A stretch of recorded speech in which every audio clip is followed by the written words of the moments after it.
Delivery ಆದ್ಮೇಲೆ ಪ್ರತಿಯೊಬ್ಬ ತಾಯಿಯು ತಿಳಿದುಕೊಳ್ಳಲೇಬೇಕಾದಂತ ಪೋಸ್ಟ್ ಡೆಲಿವರಿ ಕೇರ್ ಅಂಶಗಳ ಬಗ್ಗೆ ನಾವೀಗ ಡಿಸ್ಕಸ್ ಮಾಡೋಣ. ಮೊದಲನೇದಾಗಿ ಸ್ಲೀಪ್ ಮತ್ತೆ ರೆಸ್ಟ್ ಅಂತ ಹೇಳ್ತೀವಿ. ಡೆಲಿವರಿ ಆದ್ಮೇಲೆ ತಾಯಿಗೆ ನಿದ್ದೆ ಬರದ ಇರುವುದು ಬಹಳಷ್ಟು ಸಾಮಾನ್ಯ. ಸೊ ಈ ಸಮಯದಲ್ಲಿ ನೀವು ಫ್ಯಾಮಿಲಿ ಹೆಲ್ಪ್ ತಗೊಳ್ಳಿ, ಅಡಿಕ್ವೇಟ್ ಆಗಿ ರೆಸ್ಟ್ ಮಾಡಿ. ರೆಸ್ಟ್ ಮಾಡಿದಾಗ ಮಾತ್ರ ನಿಮ್ಮ ದೇಹ ಬೇಗ ರಿಕವರಿ ಆಗುತ್ತೆ. ಎರಡನೇದಾಗಿ ನಿಮಗೆ ಅಡಿಕ್ವೇಟ್ ನ್ಯೂಟ್ರಿಷನ್ ಅಂತ ಹೇಳ್ತೀವಿ. ನ್ಯೂಟ್ರಿಷನಸ್ ಡಯಟ್ ಇರಬೇಕು. ಅದರಲ್ಲಿ ಪ್ರೋಟೀನ್, ಕ್ಯಾಲ್ಸಿಯಂ, ಐರನ್ ಎಲ್ಲ ವೆಜಿಟೇಬಲ್ಸ್ನ ನೀವು ತಗೊಳ್ಳೋದ್ರಿಂದ ನಿಮ್ಮ ದೇಹ ಬೇಗ ರಿಕವರಿ ಆಗುತ್ತೆ ಮತ್ತು ಬ್ರೆಸ್ಟ್ ಫೀಡಿಂಗ್ಗೆ, ಮಿಲ್ಕ್ ಪ್ರೊಡಕ್ಷನ್ಗೆ ಹೆಲ್ಪ್ ಆಗುತ್ತೆ.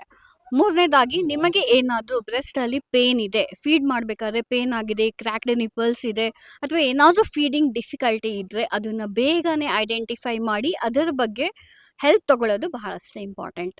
ನಾಲ್ಕನೇದಾಗಿ ಬ್ಲೀಡಿಂಗ್ ಬಗ್ಗೆ. ಸೊ ಪೋಸ್ಟ್ ಡೆಲಿವರಿ ಆದ ನಂತರ ಬ್ಲೀಡಿಂಗ್ ಆಗೋದು, ಅದರಲ್ಲಿ ಕ್ವಾಂಟಿಟಿ ಮತ್ತು ಕಲರಲ್ಲಿ ಚೇಂಜಸ್ ಆಗ್ತಾ ಇರುತ್ತೆ. ಒಂದು ವೇಳೆ ನಿಮಗೆ ಫೌಲ್ ಸ್ಮೆಲ್ಲಿಂಗ್ ಡಿಸ್ಚಾರ್ಜ್ ಇದೆ, ಪೇನ್ ಇದೆ, ಅಥವಾ ಕ್ಲಾಟ್ಸ್ ಪಾಸ್ ಆಗ್ತಾ ಇದೆ ಅಂದರೆ ಇದು ಅಬ್ನಾರ್ಮಲ್. ಸೊ ನೀವು ಇಮ್ಮಿಡಿಯೇಟ್ ಆಗಿ ಡಾಕ್ಟರ್ನ ಕಾಂಟ್ಯಾಕ್ಟ್ ಮಾಡಿ ಇದಕ್ಕೆ ಟ್ರೀಟ್ಮೆಂಟ್ನ ತೆಗೆದುಕೊಳ್ಳೋದು ಬಹಳಷ್ಟು ಇಂಪಾರ್ಟೆಂಟ್. ಐದನೇದಾಗಿ ಕಾಂಟ್ರಸೆಪ್ಷನ್ ಅಂತ ಹೇಳ್ತೀವಿ. ಸೊ ಡೆಲಿವರಿ ಆದಮೇಲೆ ಓವಲೇಷನ್ ಆಗದೇ ನೀವು ಪ್ರೆಗ್ನೆಂಟ್ ಆಗ್ಬೋದು. ಸೊ ನಿಮ್ಮ ಡಾಕ್ಟರ್ ಜೊತೆ ಡಿಸ್ಕಸ್ ಮಾಡಿ ನಿಮಗೆ ಸೂಕ್ತವಾದಂತಹ ಕಾಂಟ್ರಸೆಪ್ಷನ್ ಅಡ್ವೈಸ್ನ ಫಾಲೋ ಮಾಡಿ. ಐದನೇದಾಗಿ ನಿಮಗೆ ನಾರ್ಮಲ್ ಡೆಲಿವರಿ ಆಗಿರಲಿ ಅಥವಾ ಸಿಸೇರಿಯನ್ ಡೆಲಿವರಿ ಆಗಿರಲಿ ಅಥವಾ ಊಂಡ್ ಕೇರ್ ಬಹಳಷ್ಟೇ ಇಂಪಾರ್ಟೆಂಟ್. ಸೊ ಆ ಸಿಸೇರಿಯನ್ ಸ್ಕಾರ್ ಊಂಡ್ನ ನೀವು ಡ್ರೈ ಆಗಿ ಇಟ್ಕೊಳ್ಬೇಕು.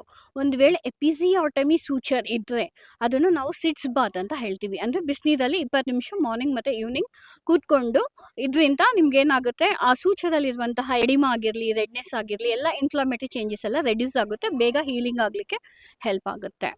ಐದನೇದಾಗಿ ನಿಮಗೆ ಆಂಬುಲೇಷನ್ ಅಂತ ಹೇಳ್ತೀವಿ. ಆಂಬುಲೇಷನ್ ಅಂದರೆ ನೀವು ಬೆಡ್ ಮೇಲೆ ಇರೋದನ್ನ ಬಿಟ್ಟು ಸ್ವಲ್ಪ ಸಮಯದವರೆಗೂ ನೀವು ಮೂವ್ ಆಗೋದು. ಎಷ್ಟು ಬೇಗ ನೀವು ನಡಿಲಿಕ್ಕೆ ಸ್ಟಾರ್ಟ್ ಮಾಡ್ತೀರೋ ಅಷ್ಟು ಬೇಗ ನಿಮ್ಮ ದೇಹ ಬೇಗ ರಿಕವರಿ ಆಗುತ್ತದೆ. ಸೊ ಇದ್ರ ಜೊತೆಗೆ ನಿಮ್ಮ ನೆಕ್ಸ್ಟ್ ಫಾಲೋಅಪ್ ವಿಸಿಟ್ನ ಇಮ್ಮಿಡಿಯೇಟಾಗಿ ವಿತಿನ್, ನಾವು ಫಸ್ಟ್ ವಿಸಿಟ್ನ ಐಡಿಯಲಿ ಆಫ್ಟರ್ 7 days ಅಂತ ಹೇಳ್ತೀವಿ. ಅದಾದ ನಂತರ 1 month ನಂತರ ನಿಮ್ಮ ಸೆಕೆಂಡ್ ವಿಸಿಟ್ನ ನೀವು ಡಾಕ್ಟರ್ ಜೊತೆ ಮಾಡ್ಕೊಳ್ಳಿ. ಸೊ ಲಾಸ್ಟಾಗಿ ವ್ಯಾಕ್ಸಿನೇಷನ್, ಮಗುವಿನ ವ್ಯಾಕ್ಸಿನೇಷನ್ ಯಾವುದಿದೆ ಆ ಶೆಡ್ಯೂಲ್ನ ಫಾಲೋ ಮಾಡಿ. ಒಂದು ವೇಳೆ ಈ ಪೋಸ್ಟ್ ಡೆಲಿವರಿ ಸಮಯದಲ್ಲಿ ನಿಮ್ಗೇನಾದರೂ ಜ್ವರ ಬರ್ತಿದೆ, ಬ್ರೆತ್ಲೆಸ್ನೆಸ್ ಆಗ್ತಿದೆ, ಹೆಡ್ಏಕ್ ಆಗ್ತಿದೆ, ಅಥವಾ ಬೇರೆ ಯಾವುದೇ ತೊಂದರೆ ಅನಿಸಿದ್ರೆ ಇಮ್ಮಿಡಿಯೇಟ್ ಆಗಿ ಡಾಕ್ಟರ್ಸ್ನ ಕಾಂಟ್ಯಾಕ್ಟ್ ಮಾಡಿ. ಸೊ ತಾಯಿ ಹೆಲ್ದಿ ಆಗಿದ್ದಾಗ ಮಾತ್ರ ಮಗು ಹೆಲ್ದಿ ಆಗಿರಲು ಸಾಧ್ಯ. ಸೊ ಪ್ರತಿಯೊಬ್ಬ ತಾಯಿಯು ತಮ್ಮ ಆರೋಗ್ಯವನ್ನು ಪ್ರಯಾರಿಟೈಸ್ ಮಾಡಬೇಕು. Thank you.